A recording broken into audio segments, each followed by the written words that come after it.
Sredi septembra je na povabilo župnije Vrhnika Slovenijo prvič obiskala Patricia Sandoval, katoličanka iz ZDA, trenutno svetovno najbolj iskana pričevalka za zaščito nerojenega življenja.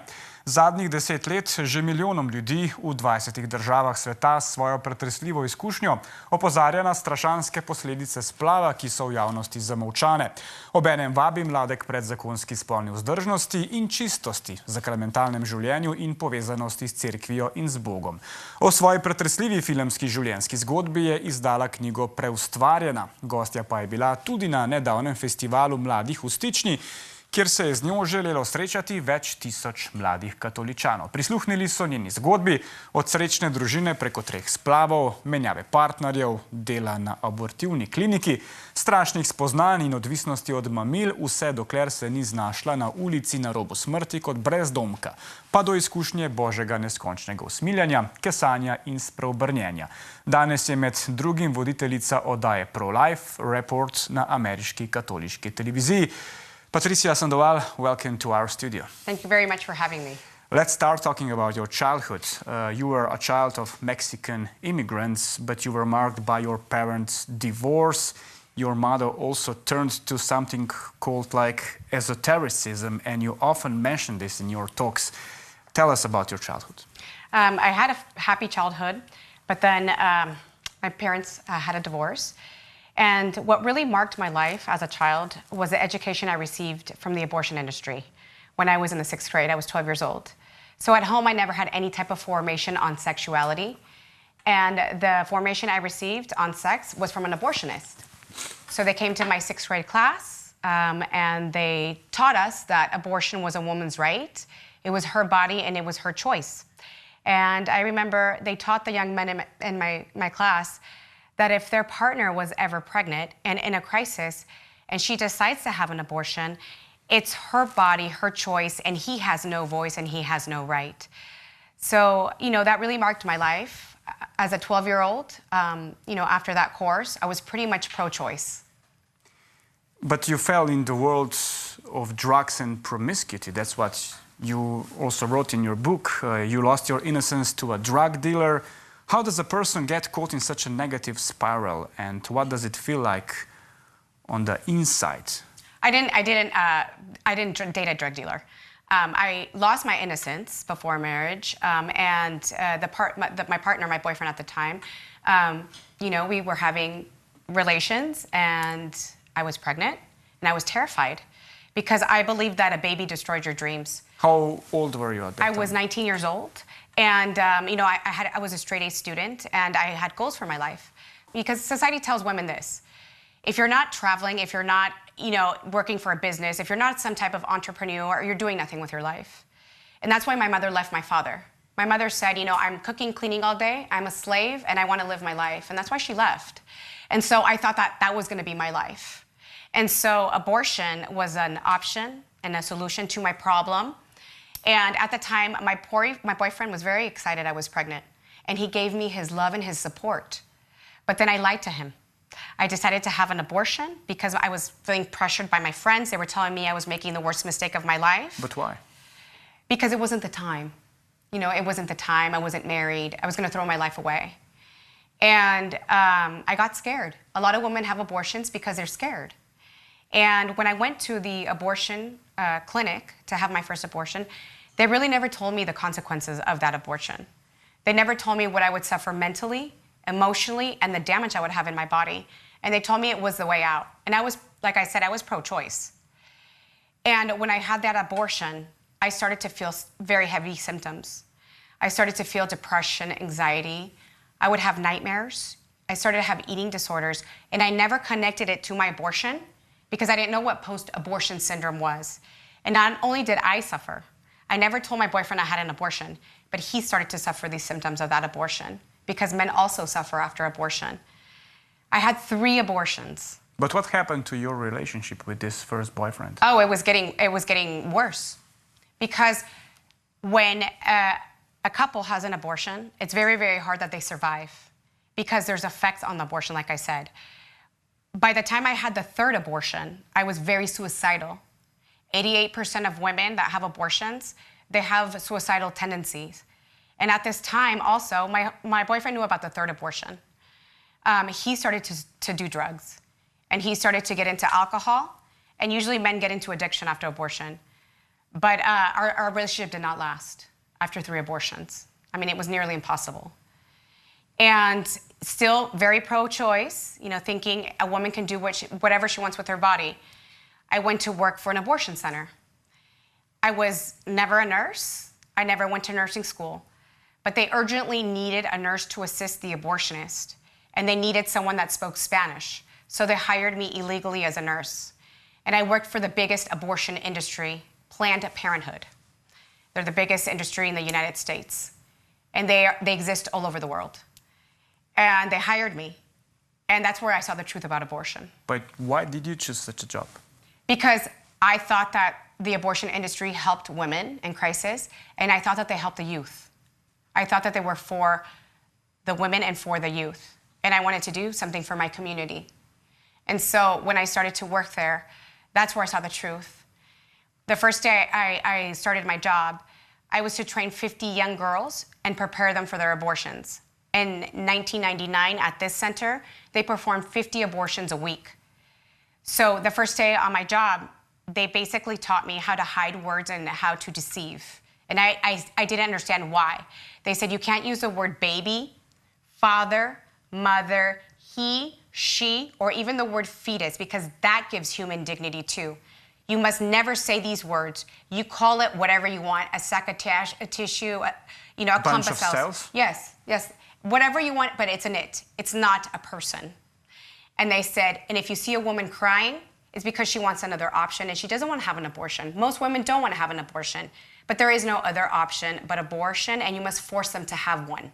So you were like offering mental support to these women. So I had to make sure that they made it to their abortion appointment. That was my job. It was counseling and preparing.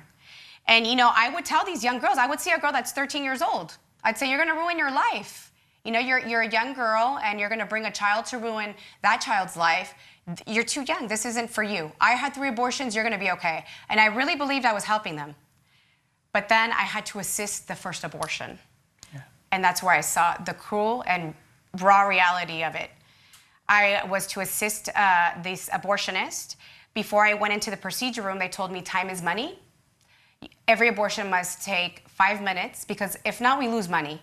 And they told me, you will never tell a soul what you see behind these doors. And you will never tell the mothers that after each abortion, we throw their babies away in the garbage. And you will never tell the fathers that are in the waiting room that after each abortion, we throw their babies away in the garbage. And I didn't understand what was going on. What else did you see in the background? I stood behind the abortionist's shoulder. I saw the whole procedure. And the first thing that really caught my attention was, wait, he can't see what he's doing inside the womb. How does he know he has the whole clump of cells out? How does he know he's not damaging her wound? Abortion is the only surgery that exists that you do it blindly. You don't see. So that's why they need somebody like me to be the eyes of the abortionist and to make sure everything is out. So my job was to grab the bag that is attached to the vacuum. It's literally a powerful vacuum machine. I was escorted to a private room behind the clinic, and there was a big glass dish in front of me. And my colleague said, empty the bag onto that dish. And I truly believed that I was going to see a clump of cells, because before I had 3 abortions, that's what I was told. And to my shock and my surprise, I saw a baby in pieces in that dish. You said that you could define if it was a girl or a boy. Yes. So you have to look for 5 body parts. You have to look for the 2 arms, the 2 legs, and the head. And I was horrified the first time I saw it. I was actually in pain. I will never forget the facial expression on that baby's face. This baby was 3 months gestation, and it had eyes, nose, ears, and the mouth wide open because this baby was crying and screaming in silence. And there was babies that I could see the genitals on that baby. I could see if it was a girl or a boy. And I remember telling myself, this is not a sack of tissue. This is a human being. What about her rights? What about this baby's rights? She's a girl. I see tears in your eyes when you're talking this to me, but was this a moment when you mentally broke down? Yes, of course. I realized the truth. And not even just this moment. when you see that women faint, scream, cry, and are bleeding to death, and they don't care, and they're dragging them down the halls, then you realize these people are lying, and they don't care about women's rights. That's not true. They don't care about the father's rights. They don't care about men, and they are deceiving. And this whole industry is a lie. Is it true that after that you became homeless? Yes. The pain was so great because this is murder. Abortion is murder. And I realized that I murdered my own children, and I helped others' families murder their children. And the pain was so great, I got into heavy drug addiction. And I ended up living on the streets of California for 3 years as a homeless drug addict with no hope in my life, and I was dead inside. At the time when you felt most abandoned, you experienced, you wrote this in your book, the Lord's touch through the loving closeness of Christian women. I mean, you write about this. Can you share details with our viewers? How did you find God in such circumstances? I was on the side of the street dying. I hadn't eaten anything for 5 days, and I started to cry like a child. And I said, I'm going to die, and there's no hope for my life. And as I was crying, for the first time, I felt the presence of God looking down upon me from heaven. And I knew not all was lost. And I reached out to God, and I said, I'm sorry for the choices I've made. I've destroyed my life. And when I said that, that very moment, a young girl came out of a restaurant. She's a waitress. Her name is Bonnie. And she looked into my eyes, and she said, Jesus loves you. And my mother prayed for me when I was missing. My mother was on her knees every single day. And my mother's prayers saved me. You said that in a dream you saw your 3 children that you had aborted. How did you feel? I felt loved by them because a lot of women can't forgive themselves after an abortion. And I couldn't forgive myself. Why? It was harder for me because I saw what happens to the unborn children, because my hands were stained with innocent blood at one time, because I picked up the body parts and my children no longer existed. And I saw them in a dream, and they told me that they loved me and that I was their mother and that they were praying for me. How would you describe yourself today? Are you a pro-life activist? Are you opposing abortion? Would you prevent it if that was in your power? I was forgiven so much that I have to repair the damage I've done. If I can go into a school and tell the truth about abortion to young men and women, and to tell them that life is beautiful, and the babies don't ruin your life, they actually bring joy. When have you ever seen a family say, I regret having this baby? A baby always brings joy into life. If I can prevent one child from being murdered, then everything is worth it. I wish I had somebody that came to my school when I was a teenager to tell me the truth. My life would have been completely different. But I dedicate my life to the unborn, to tell the truth, to prevent, and also to bring hope and healing to people who have had an abortion. How do you view the fact that the government, not only in Slovenia, but if we talk about Slovenia, has adopted a law on assistance in voluntary ending of life? In other words, euthanasia now. Yes, they, it's a deception. They say that euthanasia is an act of mercy. I feel like people in society they reject suffering.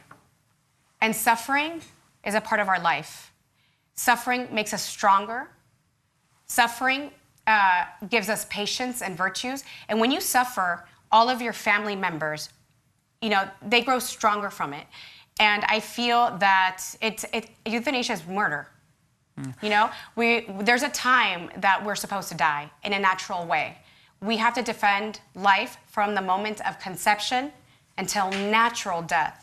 And I feel like cutting someone's life off just because they're sick or they don't want to suffer, that's not the right thing to do. What do you think about marches for life? In Slovenia, they are organized every year. You are an independent activist, as you said, but you have already spoken at such events. Yes. So I've been doing this for 20 years around the world. I've spoken at many Marches for Lives around the world. I'm a TV anchor, and I do the live broadcast. The biggest March for Life is Washington, D.C. But it's amazing. It's amazing to see young kids that are the heart of the pro-life movement, young kids fighting you know, in this new generation fighting for life. You know, Slovenia doesn't need generations aborted. You know, Slovenia needs to support these women that are in crisis and support her child too. They need to love these women, not judge her and her baby. But many women see you as a threat to their right for an abortion. That's correct. But I just want to remind those women that I was one of them. I thought like them. I believed that abortion was a woman's right, but I learned. But you had a choice. Why don't you want them to have choice also? But their child doesn't have the choice. Because it's not their body. And it's scientifically proven. It's, you know, medicine proves it. It's another human being with a different DNA. It's a different body. But your womb, your body, helps nurture and grow that person. That person is a person in the moment of conception. So what about the choice of that baby? That baby has a right to live. So even in the case of a rape, a woman shouldn't have a choice? Well, abortion will never undo a rape. Abortion is an act of violence. So how are you going to heal rape that's an act of violence with another act of violence on top? I have actually met women who have had a baby after rape. And everybody would tell these women, you're going to see the face of your rapist the rest of your life. You know, and they would shame these women. And when these women gave birth to these babies, you know what they would tell me? The love of the baby, when I would see my child smile at me and kiss me, the love of my baby helped me heal my rape. But not all cases are like that, right? Only less than 1% of women conceive during rape. Very little. They're very small cases. But the women that do choose life do never regret having their baby. And like I said, abortion will never solve the rape that they had. It will only worsen the woman. We have to remember there was post-abortion syndrome. But in a case of a rape, why shouldn't women have a chance to make an abortion? Because abortion is not the solution. That's what I'm trying to tell you. It's not going to heal her rape. It's not going to take her misery away. It will only make it worse. What she needs is love, support for her baby. And yes, it's very sad that this had happened to her, right? It's very unfortunate that she has to live this circumstance. But it wasn't their choice to have a child in the first place. They were raped. Okay, so that's what I'm saying. It's very unfortunate. And you know what? We live in a world that's corrupt. We live in a world where we have to suffer. And things happen in this world, okay?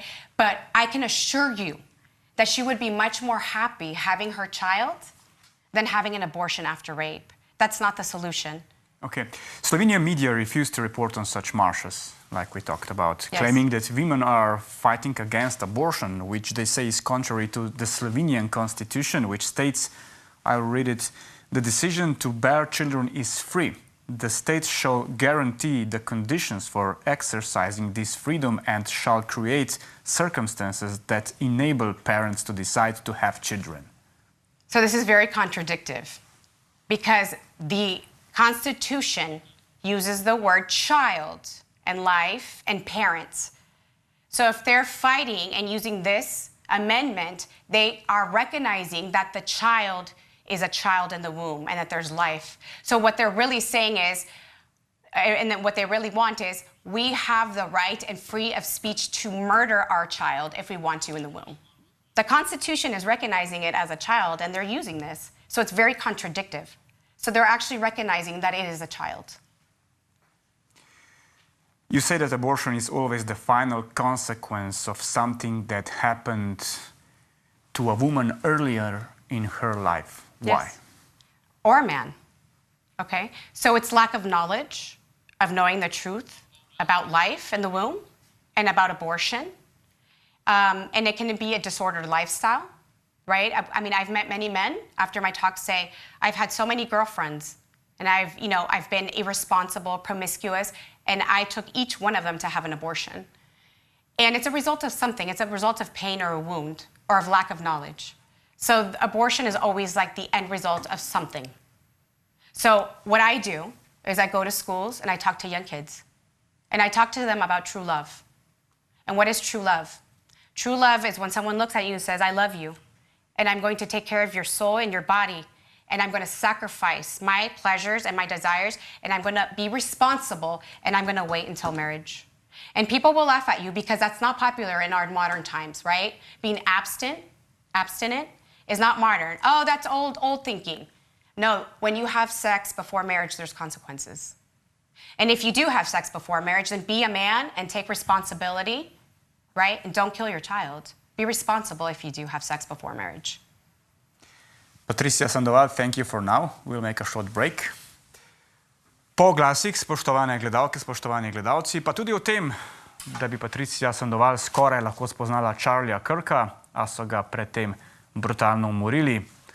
Kaj je Patricia Sandoval vedela o Charlieju Kirku, kako je gledala na njegov aktivizem, o tem in še več po oglasih. Ostanite v naši družbi.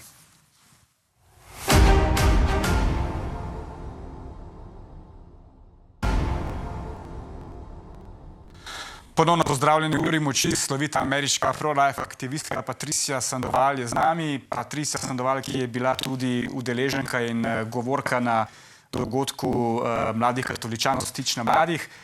So how did you feel at the event Stič na Youth? What did you tell the young people of Slovenia? What did they ask you, and what are young people usually most interested in when they talk with you? I told them that they're the solution to abortion in their country. I told them that they're the hope for the new generation. I told them that there's healing if you've had an abortion. I told them that they're worthy and that they should take care of their bodies, to love themselves, to be responsible. And many of them cried out of joy. And many of these children said, thank you for coming to my country and telling us the truth. And they really appreciated it. But it was amazing. There was about 1,200 kids at my talk. Mm-hmm. Famous Slovenian NGO, it's the Institute 8th of March, a leftist institute, runs a campaign called My Voice, My Choice. It's a famous European campaign. They are collecting signatures from all over Europe, fighting for the rights of every woman to have a right for an abortion.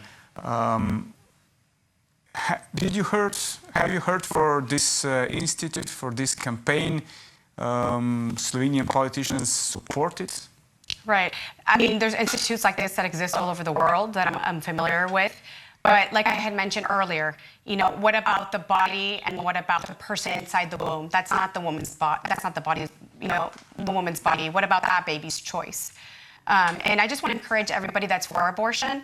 So if you're for abortion, why don't you go on the computer and look to see what an abortion is and what comes out. Because some people are for abortion, but there's a lack of knowledge, there's ignorance, and they haven't really seen or they don't really know what an abortion is. But yes, of course, and that's their famous battle cry, my body, my choice. I was that. That was my battle cry. That was what I believed in. But I saw the truth. I saw the truth. Have you ever met late conservative activist Charlie Kirk? Yes, he was, to many of us, he's an American hero. I did not meet him personally, but he knew of me and I knew of him. And we never had the chance to meet. But I admire... Would you meet him? I'm sorry? Would you meet him? Oh, yes, I admire his work. And I know why he does it. Because the cultural battle is in the universities. You know, it's with the young kids. They're being indoctrinated. And he had a heart for the youth. He wanted the youth to know the truth. And he never spoke hate. You know, a lot of people in the media, they're twisting things, saying that he had hate speech. You can look up every one of his talks. He was very respectful to both sides. He just wanted to have a conversation. He would always say, when conversations stop, violence starts. And we've had massive shootings. We're having an issue in the United States because conversations has stopped. But he wanted to have a conversation, you know, peacefully. And that's what he did. And he respected both sides. He managed to collect millions of followers. He was really popular among conservative youths. And even, I mean, why do you think he was so popular? He was very bold. You know, he was very bold and very firm about what he believed in. And he was very passionate. And, you know, Charlie didn't just say his opinions. He would speak with facts, you know? And it's very interesting because, I mean, it was very, very hard to beat him in a debate. Why? Because he's speaking truth and facts. But he was also very loving. But he had really strong opinions, and at the end of the day, he was shot straight in the neck. Yes. He's dead. You also have strong opinions, and you are willing to debate about them with everyone. Are you afraid of your life? No, because if something happens to me, I know where I'm going. And, you know, there's nothing more beautiful than to die for what you believe in. You know, he died for the youth. People say he died because he spoke the truth. No, I'm going to tell you something. He died for those young kids. And we can see the fruits now. There are thousands of children, thousands of kids that have turned to God because of Charlie Kirk. And they are seeing truth. Their eyes are opening. He has really made a huge movement, not only in the United States, but around the world. And, you know, when you see truth and you've lived truth, it's very important to proclaim the truth. And that's what I do what I do. And if I die doing it, I'm happy to die doing it. Patricia Sandoval, thank you for your visit in our studio. Thank you so much for having me. I appreciate it. Vam pa, spoštovane gledalke, spoštovani gledalci, hvala za pozornost. To je bila ura moči. Verjamem, da ste slišali marsikaj zanimivega, da seveda ste bili izzvani, da morda odprete še kakšno novo dimenzijo razmišljanja. To je bilo vse za nocoj. Hvala, ker ste bili v naši družbi in se gledamo na planetu še naprej.